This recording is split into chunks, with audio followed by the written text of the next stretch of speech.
नमस्कार साथियों, स्वागत है आप सभी का हमारे खुराना क्लासेस एप्लीकेशन पर। और आप सभी के लिए आज का ये पहला पेपर होगा आपका।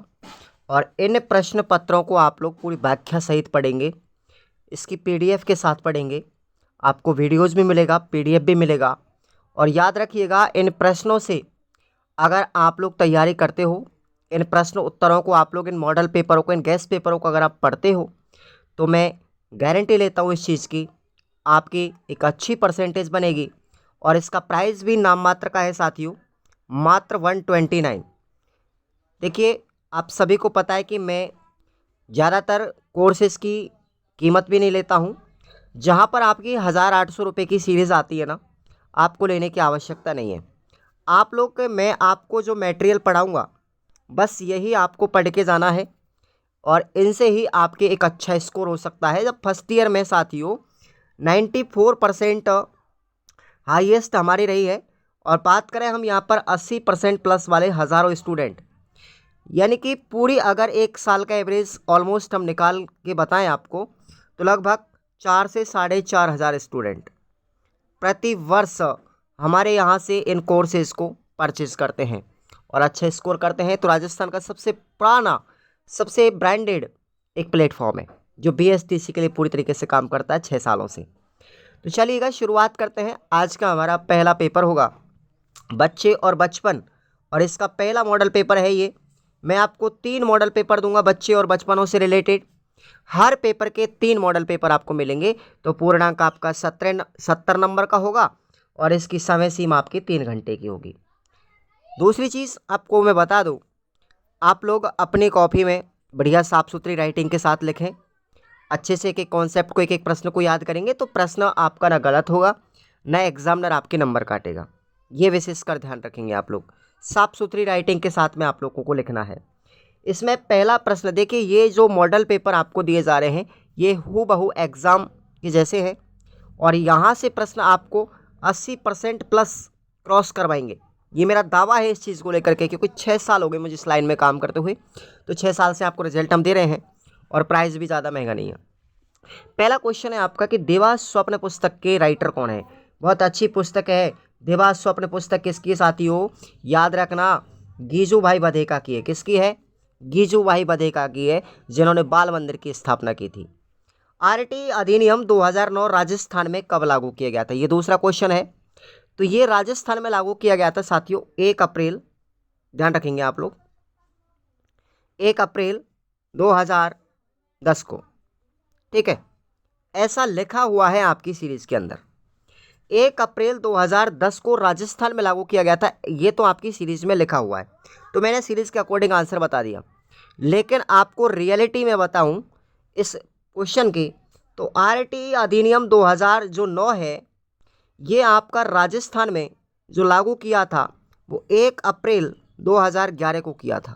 ध्यान रखना, जो आरटी अधिनियम 2011 कहलाया, यह है इसका राइट आंसर। राजस्थान की बात करें और भारत की बात करते हैं केवल, तो पूरे भारत में आरटी अधिनियम को पहले लागू किया गया था 1 अप्रैल 2010 को किया गया था, जम्मू कश्मीर राज्य को छोड़ करके उस समय पर। क्योंकि जम्मू कश्मीर का संविधान अलग था, लेकिन 370 धारा हटने के बाद, ठीक है, अब जम्मू कश्मीर को भी भारत में शामिल कर लिया गया है संवैधानिक तौर पर। तो आपको एक चीज़ ध्यान रखनी है, अगर आप सीरीज़ के अनुसार आपको अगर आंसर पूछे तो भाई अप्रैल 2010 है उसमें आंसर, लेकिन एक्चुअलिटी है कि 2011 में इसको राजस्थान में लागू किया गया था, जो आरटी अधिनियम 2011 कहलाया। और भारत की बात करते हैं तो 1 अप्रैल 2010 को लागू किया गया था ये। ठीक है भाई, तो ये चीज़ ध्यान रखना। मैंने जिस तरीके से आपकी बुक में लिखा हुआ है उसी के अकॉर्डिंग आंसर दिया है। हालांकि रियलिटी मैंने आपको बता भी दी है। इसका राइट आंसर क्या होगा? सीखना एक सामाजिक सांस्कृतिक प्रक्रिया है, ये कथन किसका है? तो कथन किसका है साथियों? ये लेव वाइगोस्की का है, जिन्होंने सामाजिक सांस्कृतिक सिद्धांत दिया था और उसी के अंदर ZPD सिद्धांत को इन्वॉल्व किया था। ठीक है, ZPD इसका मतलब जॉन प्रॉक्सिमल डेवलपमेंट थ्योरी किसके द्वारा दी गई थी? लेव वाइगोस्की के द्वारा दी गई थी। और इन्होंने बताया कि बच्चे के ऊपर जो प्रभाव पड़ता है वो सामाजिक और सांस्कृतिक विविधताओं का पड़ता है। ठीक है, अगला क्वेश्चन नंबर 4 है, कि अवलोकन की प्रक्रिया में मूल रूप से कितने चरण होते हैं? कितने चरण होते हैं भाई? याद रखना 3 चरण होते हैं। कितने होंगे? 3 चरण आपको याद रखने। उनके नाम भी आपको आगे क्वेश्चन में मिलेंगे। अगला क्वेश्चन है आपका 5वां, जॉन हॉल्ट की 2 लोकप्रिय पुस्तकों के नाम। ये ऑब्जेक्टिव होने के बाद अब हम आते हैं अति लघुत्रात्मक प्रश्नों की तरफ। तो जॉन हॉल्ट की अगर आपसे पुस्तकें पूछें, प्रश्न बड़ा इंपॉर्टेंट है। तो बच्चे असफल कैसे होते हैं, ये पहली पुस्तक है, और बच्चे कैसे सीखते हैं, ये इनकी दूसरी पुस्तक है। ओके, अगला क्वेश्चन है आईपीईसी का पूरा नाम क्या है? तो आईपीईसी का पूरा नाम है international programme for elimination of child labour. अगर इसका हिंदी ट्रांसलेशन करें तो बाल श्रम के उन्मूलन हेतु अंतर्राष्ट्रीय कार्यक्रम। ओके, क्वेश्चन नंबर 7वां, मैं कह रहा हूं अगर आप लोग इन प्रश्नों को पढ़ करके, इनके उत्तरों को पढ़ करके यहीं से चले जाएंगे तो आपको ज़्यादा पैसा खर्च करने की आवश्यकता नहीं है, ना कोई सीरीज लेने की आवश्यकता है। बाल विकास की अवधारणा में सुसंबद्ध शब्द से क्या तात्पर्य है? सुसंबद्ध का क्या मतलब है? तो अगर हम बात करें कि बाल विकास की अवधारणा में सुसंबद्ध शब्द से तात्पर्य है कि विकास के क्रम में होने वाले परिवर्तनों से सुसंबद्धता देखी जाती है। क्लियर? नेक्स्ट है हीमोफीलिया किस प्रकार का रोग है? बताइए साथियों, हीमोफीलिया जो रोग है एक ऐसा रोग है जो वंशानुगत है, पीढ़ी दर पीढ़ी चलता रहता है। इस रोग में शरीर पर घाव होने पर थक्का बनने में सामान्य से अधिक समय लगता है। अगर किसी के ब्लीडिंग होने लगती है तो साथियों ब्लीडिंग रुकने में बड़ा टाइम लगता है। अतः मामूली सा घाव होने पर भी रुधिर बहता रहता है और यह रोग केवल पुरुषों में पाया जाता है। ध्यान रखना, ठीक है। हीमोफीलिया रोग किस में पाया जाएगा? केवल पुरुषों में पाया जाता है, स्त्रियों में नहीं पाया जाता। परंतु स्त्रियां इसकी रोग वाहक होती हैं। ध्यान रखना, एक पीढ़ी से दूसरी पीढ़ी में ले जाने के लिए इस रोग में मदद कौन करती है? महिलाएं करती हैं। ध्यान रखें इस चीज़ का। अगला क्वेश्चन है 9वां, व्यक्तित्व के शील गुण किसे कहते हैं? बताओ, व्यक्तित्व के शील गुण वे गुण होते हैं जो व्यवहार को निश्चित करते हैं। ये गुण व्यक्ति में एक प्रकार से स्थायी होते हैं। और मैं आपको बता दूं, व्यक्तित्व के शील गुणों की चर्चा किसने की थी साथियों? आलपोर्ट ने की थी। ये आप साइकोलॉजी का ही चैप्टर पढ़ रहे हो, पूरा साइकोलॉजी का ही विषय है ये। आलपोर्ट ने व्यक्तित्व के शील गुणों की चर्चा की थी। और वुडवर्थ की बात करें तो वुडवर्थ ने शील गुणों के 2 पक्ष बताए थे। पहला पक्ष था नकारात्मक पक्ष और दूसरा था सकारात्मक पक्ष। ध्यान रखेंगे, पहला सकारात्मक और दूसरा नकारात्मक, इन 2 पक्षों की चर्चा की थी वुडवर्थ साहब ने। आगे बढ़ते हैं, नेक्स्ट क्वेश्चन पर हम आते हैं। समरहिल स्कूल की स्थापना और उसके उद्देश्यों का वर्णन कीजिए। बड़ा इंपॉर्टेंट क्वेश्चन है साथियों। ये सारे के सारे मैंने जो लिए हैं ये वही प्रश्न है जो आपकी आगामी परीक्षा में देखने को आपको मिलेंगे। ओके, चलिए क्वेश्चन का आंसर देखते हैं। एएस नील के द्वारा एक स्कूल की स्थापना 1921 में इंग्लैंड के लाइस्टोन नामक गांव में की थी। समरहिल स्कूल एक आधुनिक स्कूल था। इस स्कूल में 5 वर्ष से लेकर के 16 वर्ष तक के बच्चों को शिक्षा दी जाती थी। यह एक स्वतंत्र अथवा मनमर्जी का स्कूल था। प्रश्न आपसे यह भी पूछा जा सकता है कि समरहिल स्कूल को मनमर्जी का स्कूल क्यों कहा जाता है? ध्यान रखेंगे, तो यही इसका आंसर होगा।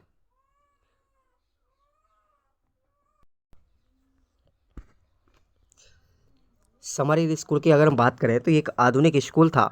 इस स्कूल में 5 से लेकर के 16 वर्ष तक के बच्चों को शिक्षा दी जाती थी। यह एक स्वतंत्र अथवा मनमर्जी का स्कूल था। बच्चों पर किसी भी प्रकार का कोई दबाव नहीं था। सभी बच्चे तनाव मुक्त वातावरण में रहते थे। बच्चे स्वयं इच्छा के अनुसार अपने नियम बना करके खुद उनका पालन करते थे। यहाँ बच्चों को 3 वर्गों में डिवाइड किया गया था। पहला था कि समर स्कूल में 3 बच्चों में बांटा था। तो समर स्कूल में एक बात पर जोर बहुत ज़्यादा दिया जाता था कि सीखना उतना महत्वपूर्ण नहीं है जितना उस बच्चे के व्यक्तित्व और चरित्र का निर्माण करना है। समर हिल में सबके लिए अधिकार समान थे।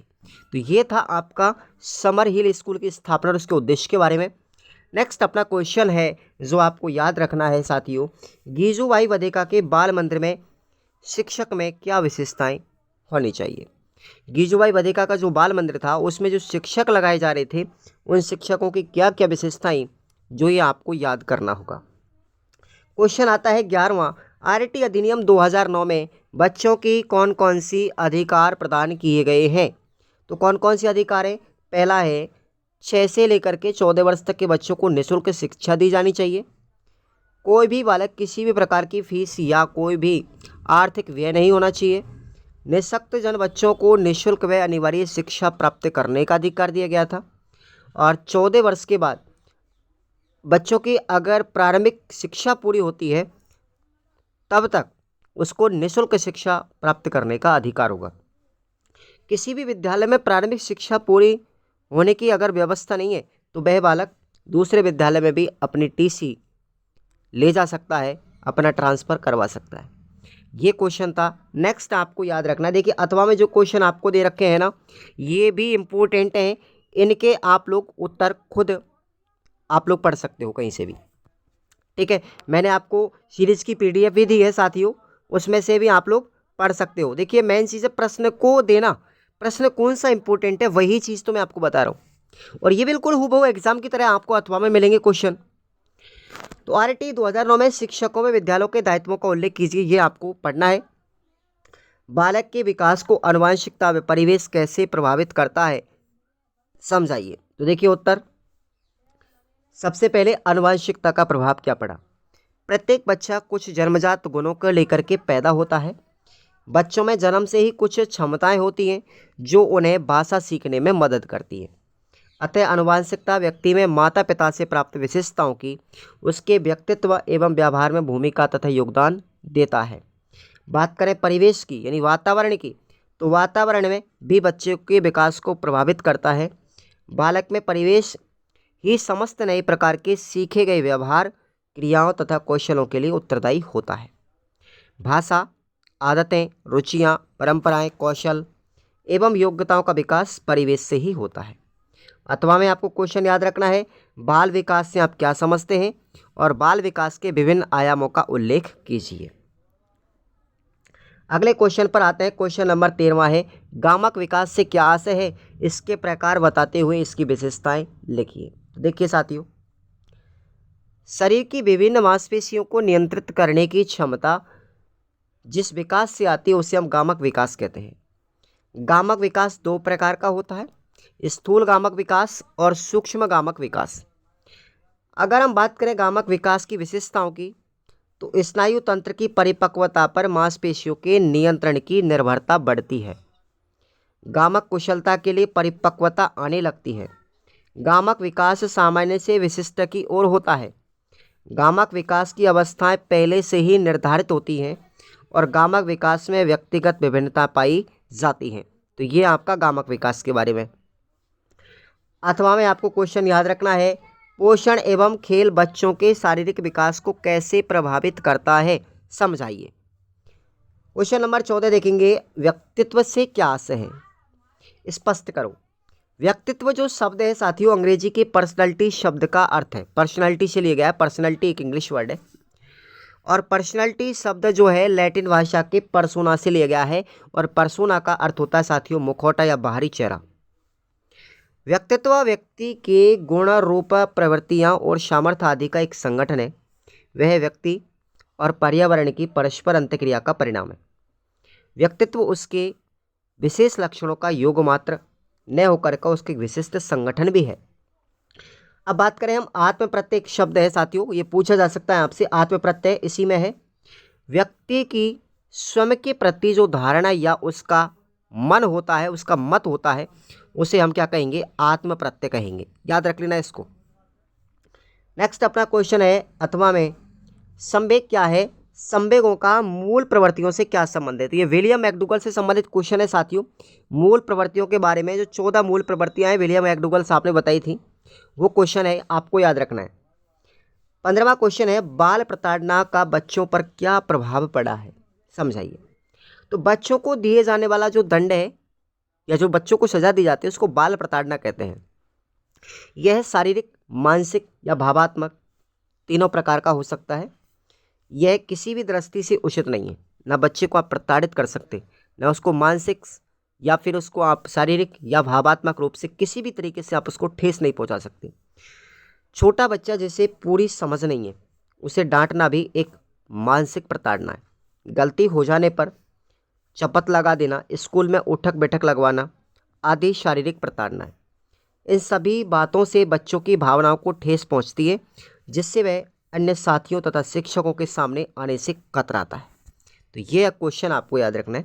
नेक्स्ट अपना क्वेश्चन है, अथवा में समाजीकरण में विभिन्न संस्थाओं का क्या उद्देश्य है, किसी एक का वर्णन करो। तो ये आपको चारों ही पढ़ लेने। परिवार का क्या योगदान है, विद्यालय का क्या योगदान है, समुदाय का क्या योगदान है, शिक्षक का क्या योगदान है, मीडिया का क्या योगदान है।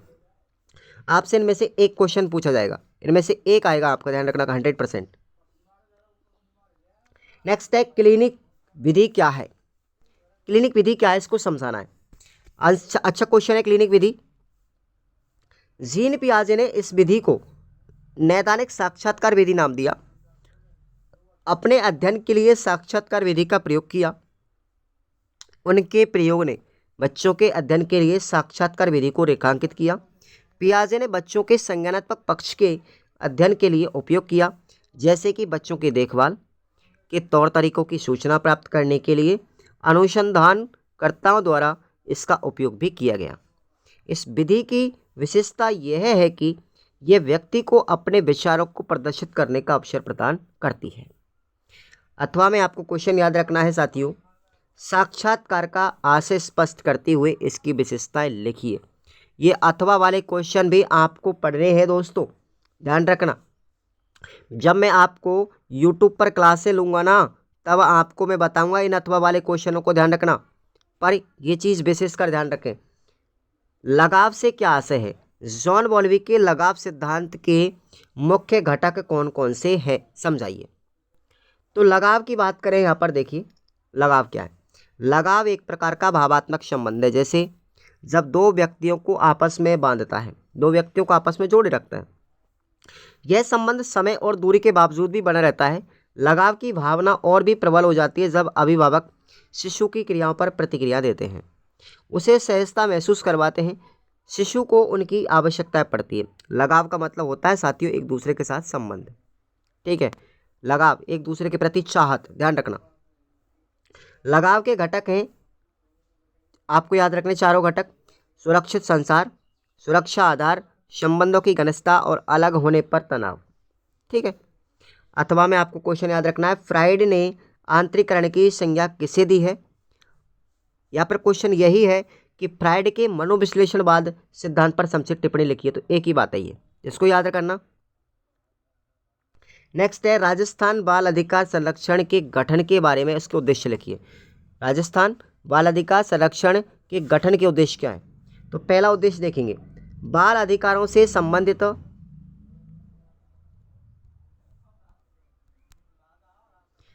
पहला इसका उद्देश्य है कि बाल अधिकारों से संबंधित विधियों में बाल अधिकारों एवं उनकी सुरक्षा हेतु दिए गए प्रावधानों का परीक्षण एवं रिव्यू कर उनके प्रभावशाली क्रियान्वयन हेतु अनुशंसाएं प्रस्तुत करना।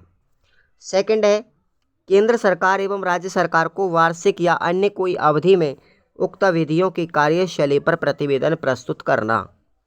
बाल अधिकारों के उल्लंघन से संबंधित मामलों की जांच करना एवं उन पर कार्यवाही करने हेतु अनुशंसा करना। उन सभी कारकों की जांच करना जो बच्चों के अधिकारों को प्राप्त करने में रुकावट पैदा करते हैं एवं उनके उपचारों के लिए अनुशंसा करना। विशेष देखभाल एवं संरक्षण की आवश्यकता रखने वाले बच्चों के मामलों का अध्ययन करना एवं उनके उपचारों की अनुशंसा करना। नेक्स्ट है छठवां पॉइंट इसका कि बाल अधिकारों से संबंधित अंतर्राष्ट्रीय संधियों एवं अन्य दस्तावेजों में निर्धारित नीतियों का अध्ययन करना एवं उनके प्रभावशाली क्रियान्वयन हेतु अनुशंसाएं प्रस्तुत करना। सातवां उद्देश्य है बाल अधिकारों से संबंधित शोध कार्य को बढ़ावा देना। समाज में बाल अधिकारों के संबंध में जन जागरूकता पैदा करना। बालकों एवं किशोरों की सुरक्षा गृहों एवं अन्य स्थान जहां इन्हें आवास प्रदान किया जाए उनका निरीक्षण करना और दोषियों के विरुद्ध आवश्यक कार्रवाई करना। बाल अधिकारों के उल्लंघन, विधियों के अप्रभावी क्रियान्वयन एवं नीतियां आदि के संबंध में प्राप्त शिकायतों का परीक्षण करना और उनके संबंध में स्वतः संज्ञान लेकर बालकों को राहत प्रदान करना। अब आपको अथवा में क्वेश्चन याद रखना है साथियों, इसके निबंधात्मक में आज के संदर्भ में बचपन को आकार देने वाले प्रमुख पहलुओं का विश्लेषण कीजिए। क्वेश्चन नंबर 19 है, वृद्धि एवं विकास में अंतर को स्पष्ट कीजिए। इंपॉर्टेंट क्वेश्चन है ये, ठीक है। देखेंगे वृद्धि की बात करें, सबसे पहले वृद्धि क्या है? वृद्धि का मतलब है, वृद्धि से तात्पर्य है कि शारीरिक ढांचे में परिवर्तन होना। केवल अपनी बॉडी परिवर्तित हो रही है, ठीक है, ढांचा ही परिवर्तित होता है, वृद्धि है ये। प्रौढ़ अवस्था में परिपक्वता ग्रहण करने पर वृद्धि रुक जाती है। एक समय ऐसा आता है कि वृद्धि हमारी रुक जाती है, अपनी लंबाई रुक जाती है।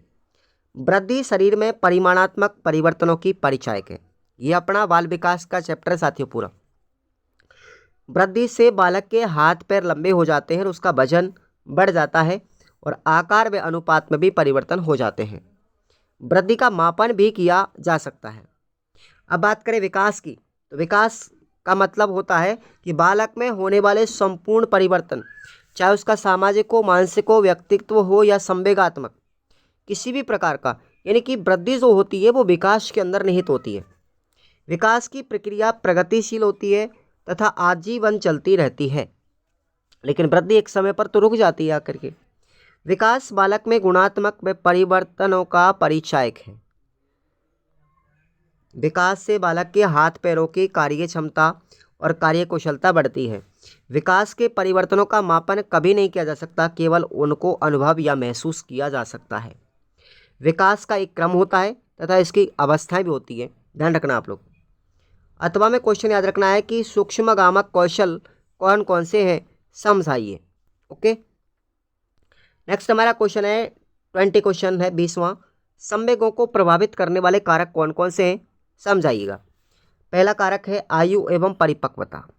बच्चों के जन्म के पश्चात कुछ दिनों तक संवेगों का निश्चित स्वरूप प्रकट नहीं होता है, लेकिन आयु में जैसे जैसे बढ़ोतरी होती है, परिपक्वता भी बढ़ने लगती है, तो संवेगों की अभिव्यक्ति भी विकसित होने लगती है। अनुभव, दूसरा कारक क्या है? अनुभव। नवजात शिशु का मस्तिष्क कोमल तथा स्पष्ट होता है, लेकिन विकास क्रम में वृद्धि, परिपक्वता तथा समाज में वयस्क के संपर्क से वह जो सीखता है उसका अनुकरण करता है। वातावरण की उत्तेजनाएं उसे लगातार प्रभावित करती रहती है, जिसका प्रभाव उसके मन पर पड़ता है और वह अनुभव के रूप में प्रकट होता है। ये अनुभव संवेग के विकास में महत्वपूर्ण होते हैं। उदाहरण के लिए बात करें, जैसे अनुभव कि अग्नि या किसी गर्म वस्तु को अगर हम स्पर्श कर लेते तो उसका अनुभव हो जाता है। उसके बाद हम कभी भी आग को नहीं पकड़ते, क्योंकि हम सीख जाते हैं, तो सीख ये जाते हैं कि आग से जल जाएंगे भाई, ठीक है ना, ये सीख लेते हैं। वो कहते हैं ना कि दूध का जला हुआ व्यक्ति छाछ भी फूंक फूंक कर पीता है। तो अनुभव बड़ी चीज़ होती है विकास में। तीसरा हमारा कारक है वातावरण। बच्चे के संवेगात्मक विकास में वातावरण की महत्वपूर्ण भूमिका होती है। एक बच्चा बचपन से विभिन्न प्रकार के वातावरण की महत्वपूर्ण घटनाएं देखता है, जैसे आर्थिक, सामाजिक, पारिवारिक, विद्यालय, सांस्कृतिक स्थितियों से गुजरता है। वे अपने साथ बहुत से अनुभवों को प्राप्त करता है। अतः हम कह सकते हैं कि वातावरण उसे सकारात्मक या नकारात्मक प्रभाव बच्चे के दृष्टिकोण के साथ साथ उसके संवेगात्मक विकास को भी प्रभावित करते हैं।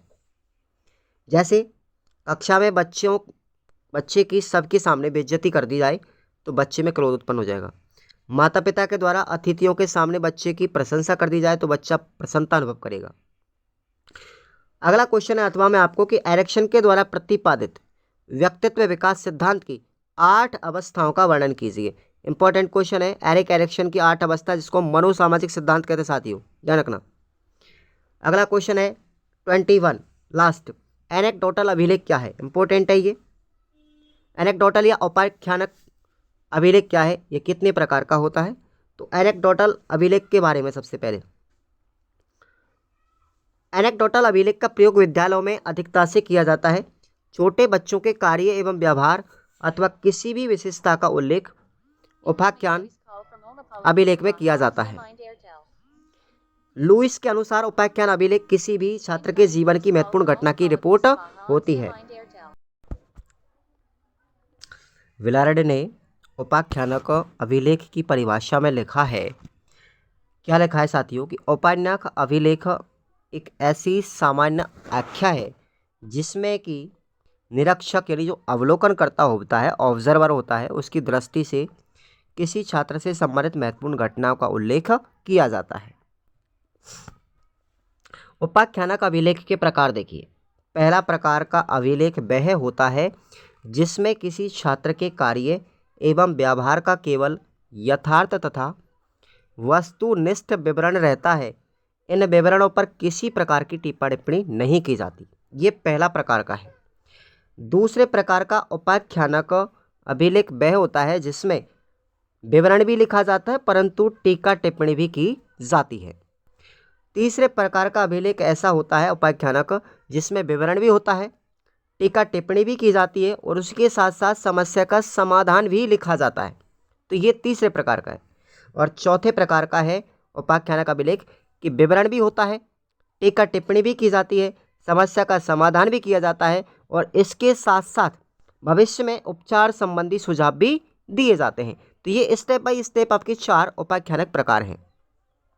और आपको अथवा में क्वेश्चन याद रखना है कि जेंडर से क्या आशय है, जेंडर का विकास किन कारकों पर निर्भर करता है, स्पष्ट कीजिए। तो ये आपका पूरा टोटली गेस्ट पेपर है पहला।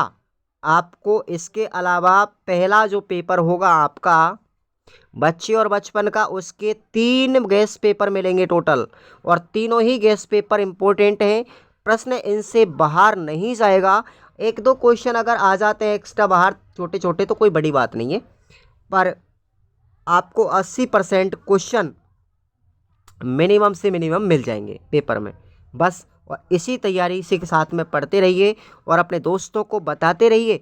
सबको जोड़ दो, मत तो सीरीज़ लाओ, सीरीज भी लाने की आवश्यकता नहीं है, ना ही किताब पढ़ने की आवश्यकता है, ना ही किसी यूट्यूब चैनल से पढ़ने की आवश्यकता है। बस आप लोग इनको पढ़ लीजिए ऐप पर और आपका उद्धार हो जाएगा। मैं कह रहा हूँ, इस चीज़ को गारंटी है मेरी। जिस तरीके से हर साल मैं आपको पढ़ाता हूँ, इस वर्ष भी पढ़ा रहे हैं और आगामी समय में भी पढ़ाते रहेंगे। Thank you so much.